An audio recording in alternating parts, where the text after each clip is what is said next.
ಎಲ್ಲವನ್ನ ಹೈಕಮಾಂಡ್ ನಿರ್ಧಾರ ಮಾಡುತ್ತೆ, ಎಲ್ಲವನ್ನ ಹೈಕಮಾಂಡ್ ನಿರ್ಧರಿಸುತ್ತೆ. ಇದು ಸಚಿವ ದಿನೇಶ್ ಗುಂಡೂರಾವ್ ಅವರು ಕೊಡ್ತಿರುವಂತಹ ಸ್ಟೇಟ್ಮೆಂಟ್. ಆಬ್ವಿಯಸ್ಲಿ ಅವರೇ ಡಿಸೈಡ್ ಮಾಡೋದು. ಎಲ್ಲದಕ್ಕೂ ಸಮಯ ಬರಬೇಕು ಅಂತ ಇವರು ಗುಟ್ಟು ಬಿಟ್ಟು ಕೊಡ್ತಿಲ್ಲ. ಲೇಟ್ ಏನಿಲ್ಲಪ್ಪ, ಎಲ್ಲದಕ್ಕೂ ಸಮಯ ಸಂದರ್ಭ ಬಂದಾಗಲೇ ತಾನೇ ಎಲ್ಲ ಆಗುವಂಥದ್ದು.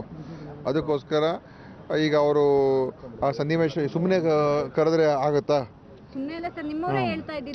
ಹೇಳೋರು ಆಯಿತು, ಹೇಳೋರು ಹೇಳ್ತಾರೆ, ಅದೆಲ್ಲ ಇರ್ತದೆ. ಈಗ ಅವರು ಖರ್ಗೆ ಸಾಹೇಬ್ರು ನಮ್ಮ ರಾಜ್ಯದವರೇ, ಅವ್ರಿಗೆಲ್ಲ ವಿಷಯ ಗೊತ್ತೇ ಇದೆ. ಅದರಿಂದ ಕರೆದಿ ಒಂದು ಸುಸೂತ್ರವಾಗಿ ತೀರ್ಮಾನ ಆಗುತ್ತೆ ಅಂತ ನಮ್ಗೆ ವಿಶ್ವಾಸ ಇದೆ.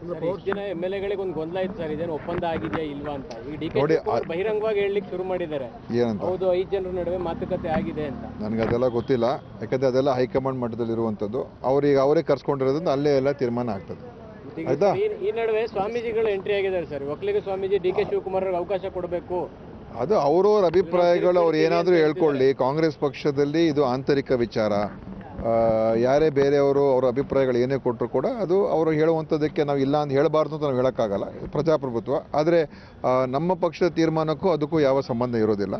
ನಮ್ಮ ಪಕ್ಷದ ತೀರ್ಮಾನ ನಮ್ಮ ಪಕ್ಷದ ವರಿಷ್ಠರು ಮಾಡ್ತಾರೆ, ಮತ್ತು ನಮ್ಮ ಶಾಸಕರಿದ್ದಾರೆ, ನಮ್ಮ ಪಕ್ಷದ ಮುಖಂಡಗಳಿದ್ದಾರೆ, ಅವ್ರ ಜೊತೆ ಕೂಡ ಚರ್ಚೆ ಮಾಡಿ ಇದು ನಮ್ಮ ಪಕ್ಷದ ವಿಷಯ. ನೋಡಿ, ಆಂತರಿಕವಾಗಿ ಯಾರು ಏನು ಬೇಕಾದರೂ ಹೇಳ್ಬೋದು, ಅಭಿಪ್ರಾಯಗಳು ಏನಾದರೂ ಹೇಳ್ಬೋದು. ಈಗ ಖರ್ಗೆ ಸಾಹೇಬರು ಹೇಳಿರೋದ್ರಿಂದ ಇದು ಮತ್ತೆ ಮಾತಾಡೋದಿಲ್ಲ, ಏನು ಅರ್ಥ ಇಲ್ಲ. ಸರ್, ಈಗ ಒಂದಿಷ್ಟು ಜನರನ್ನ ಕರೆಸಿ ರಾಹುಲ್ ಗಾಂಧಿ ಮಾತಾಡ್ತಿದ್ದಾರೆ, ಅಂದ್ರೆ ಒಪಿನಿಯನ್ ಪಡಿತಿದ್ದಾರೆ. ನೋಡಿ, ಅದು ನೀವು ಅನ್ಕೊಳ್ತಾ ಇರೋದು. ಪ್ರಿಯಾಂಕ್ ಖರ್ಗೆ ಹೋಗಿದ್ರು, ಅವರು ಹೋಗಿರೋ ಸಬ್ಜೆಕ್ಟೇ ಬೇರೆ. ಹರಿಪ್ರಸಾದ್ ಅವರು ದೆಹಲಿ, ಅವರು ಅಖಿಲ ಭಾರತ ಕಾಂಗ್ರೆಸ್ ಸಮಿತಿ ಪ್ರಧಾನ ಕಾರ್ಯದರ್ಶಿ, ಹರಿಯಾಣ ಉಸ್ತುವಾರಿ. ಆಯಿತಾ?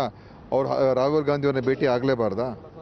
ಅದಕ್ಕೋಸ್ಕರ ಇವೆಲ್ಲ ನಾವು ಒಂದೊಂದು ಇದಕ್ಕೂ ಕೂಡ ನಾವು ಬೇರೆ ಥರ ಕತೆ ಕಟ್ಟುವಂಥ ಅವಶ್ಯಕತೆ ಇಲ್ಲ. ಪ್ರಿಯಾಂಕ್ ಖರ್ಗೆ ಅವರು ಕೂಡ ಅವರ ಒಂದು ವಿಷಯದ ಬಗ್ಗೆ, ಇಲಾಖೆಯ ಬಗ್ಗೆಯೂ ಕೂಡ, ಒಂದು IT ವಿಷಯದ ಬಗ್ಗೆಯೂ ಕೂಡ ಮಾತಾಡೋಕ್ಕೇನೋ ಹೋಗಿದ್ದಾರೆ ಅಂತ ನನಗಿರುವಂಥ ಮಾಹಿತಿ. ಆದ್ದರಿಂದ ಇದು ನಾವು ಅನಾವಶ್ಯಕವಾಗಿ ಇದಕ್ಕೆ ನಾವು ನಾಜೂಕಾಗಿ ಸ್ಟೇಟ್ಮೆಂಟ್ ಅನ್ನು ಕೊಡ್ತಾ ಇದ್ದಾರೆ ದಿನೇಶ್ ಗುಂಡೂರಾವ್ ಅವರು. ಅವ್ರು ಹೇಳ್ತಾ ಇದ್ದಾರೆ, ಏನು ತಪ್ಪಿಲ್ಲ, ಸ್ವಾಮೀಜಿಗಳು ಮಾತಾಡೋದ್ರಲ್ಲಿ ತಪ್ಪಿಲ್ಲ ಅನ್ನೋದ್ರ ಮೂಲಕ ಯಾರನ್ನೂ ಎದುರು ಹಾಕೊಳ್ಳಲ್ಲ ನಾವು ಅನ್ನೋದನ್ನ ಹೇಳ್ತಿದ್ದಾರೆ.